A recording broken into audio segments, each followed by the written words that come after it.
Not that volume point of controls are not important. It's just that I can only cover so many of the key concepts, and I've just selected a few of them that we can apply together. All right. Now that we have answered our questions, let's begin our analysis. I've armed you with some key fundamental concepts about the profile. You at least now know how to distinguish between an imbalanced and a balanced market.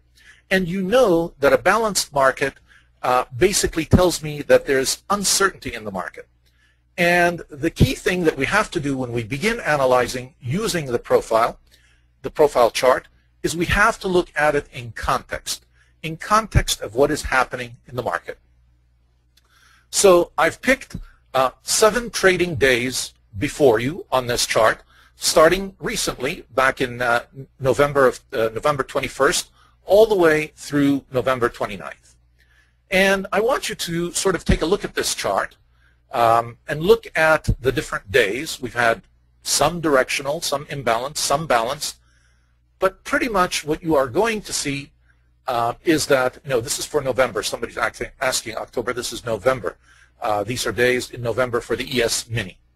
And you are going to pretty much see that the picture we see in this chart for the number of days, which are really 7 days, is really a market that is not moving in a very strong direction one way or the other. So overall, we are moving within a range. And if you actually go back a week or two conceptually, you will remember that that was the period right before the election and right before the FOMC meeting. So it really does make a lot of sense that the market wasn't quite sure which way it was going. Does that mean we can't trade the market? No, of course not. But we have to be very careful and very astute when we do that. And let me show you how we begin to trade the day that is going to come after 10/29. That was the end of the week, so the next day is the market will open on Sunday afternoon. All right, before we begin to look at how we're going to trade, I just wanted you to take a look at the same picture from a traditional perspective, looking at it using candlesticks. I never trade using strictly the profile. I always integrate both my traditional analytical tools with the profile, and that really gives me tremendous leverage.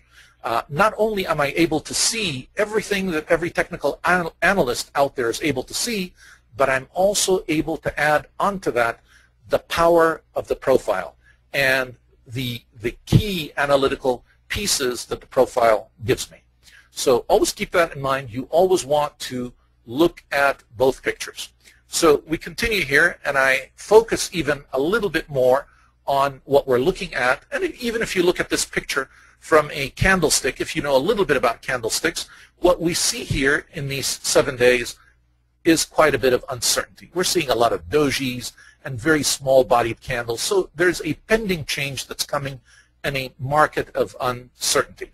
So here's where we were, and now I'm going to begin to think, what do I do on Sunday when the market opens? I would like to be able to place a trade, and we'll take a look at how we're going to approach that.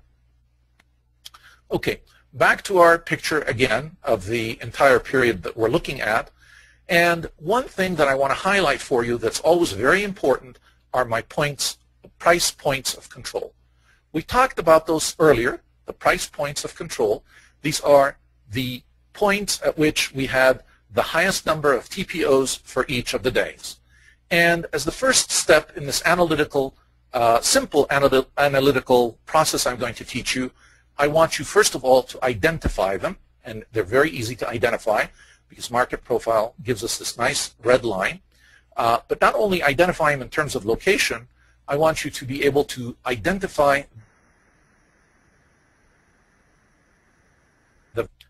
Now that we have this information, we've identified all of our points of control for the past 7 days. What I'm going to do is I'm going to do a very simple calculation. I am going to average my points of control for the past 5 days, meaning for the entire week, and I also am going to do it for the past 7 days. Now, I want to begin by telling you there's really nothing magical about 5 or 7. The key concept that I want to convey to you is that you want to look at things over a period of time.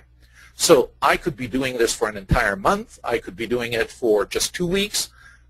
I chose simply because this was the period of uncertainty and there was an impending change coming in the market to focus on this. Quite often I find that people sort of get stuck and are not flexible with their analysis, and so they're always just doing 5 days and 7 days. I want you to get away from that, and that's part of when people do analysis and they really don't understand the whole picture. So having said that, I've now come up with an average POC for the week, which was 1179.75, and for the entire 7 days, I have 1179.14. So what does that really tell me? Well, it tells me that we're still pretty much, in terms of the point of control, pretty close for the week and for the 7 days, with a slight favor, if you will, to the upside. We moved a little bit, not much, but a little bit. All right. Now we get to the interesting point. And the interesting point is the open. So I'm looking now at the beginning of the week, and for the futures, of course, as you are all aware, this starts on Sunday evening or Sunday afternoon, and the market opens.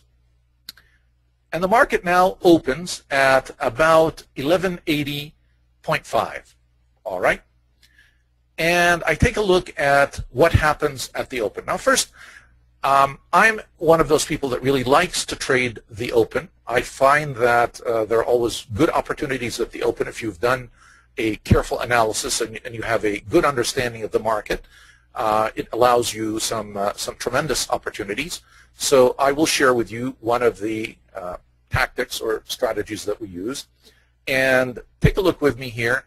And the first question I'm going to ask you about this particular open, and I'm assuming that everybody can recognize that the market opened right here at about 1180.50. The market dropped down, and we had one TPO at 1180.25, and then it jumped back up 2 TPOs. At this point, without any more information,